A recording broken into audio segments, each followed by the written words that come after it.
Getty Hungary election 2018, Juncker has congratulated Viktor Orban over his victory. The fresh term for Budapest's longest-serving premier has struck fear in the leadership of Brussels chiefs after an acrimonious campaign which saw him speak out against unchecked immigration and the EU's refugee policy. In just hours after Mr. Orban swept to victory, his ruling Fidesz party signaled plans to plow ahead with legislation to crack down on organizations promoting refugee rights as soon as Parliament reconvenes. But in a statement before he sent a letter of congratulations, EU boss Jean-Claude Juncker sought to remind Mr. Orban what the Union stands for. The statement read, "President Juncker will also call Prime Minister Orban tomorrow to discuss issues of common interest." While Viktor Orban's victory will dismantle EU, the people of Hungary have voted yesterday in the European Union is a union of democracy and values. Jean-Claude Juncker spokesman: The people of Hungary have voted yesterday in the European Union is a union of democracy and values.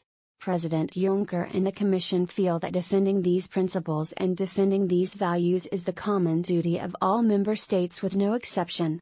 Meanwhile, German Chancellor Angela Merkel congratulated Mr. Orban and said she would work with his new government despite differences on migration. Stefan Siebert, a German government spokesman, said, "It is quite obvious that there are also controversial issues in our cooperation. The different stances in migration policy come to mind."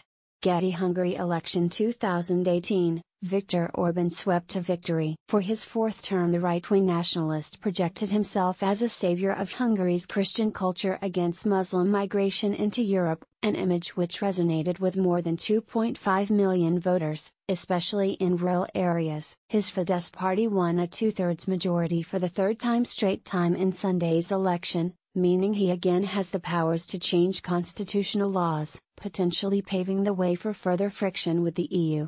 A Fidesz spokesman told State Radio on Monday, after Parliament is formed, at the end of April, in early May in the next Parliament session we can start work that is needed in the interest of the country, which could be the Stop Soros legal package.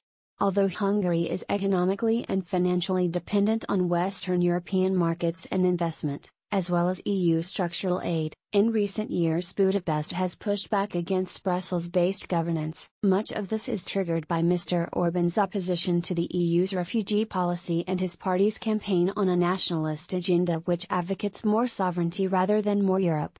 Mr. Orban's message has focused on stopping migration and protecting Hungary from outsiders like billionaire financier George Soros. The proposed legislation is part of Mr. Orban's campaign targeting Hungarian-born Mr. Soros, whose philanthropy aims to bolster liberal and open border values. Among the measures floated before the election were mandatory registration of some non-governmental organizations that support illegal immigration and a 25% tax to be imposed on foreign donations that such NGOs collect, as well as restraining orders that preclude activists from approaching the EU's external borders in Hungary. Mr. Orban fought his latest election on an anti-migration platform, and has claimed that the left-wing opposition parties were threatening the country's security and Christian faith by turning Hungary into an immigrant country through forming deeper alliances with the European Union and the United Nations. And now in his fourth term, he could feel empowered by the voters' choice to put more muscle into an anti-EU Central European alliance, which opposes to a deeper integration of the bloc and a shared responsibility of the hospitality of refugees reaching the EU.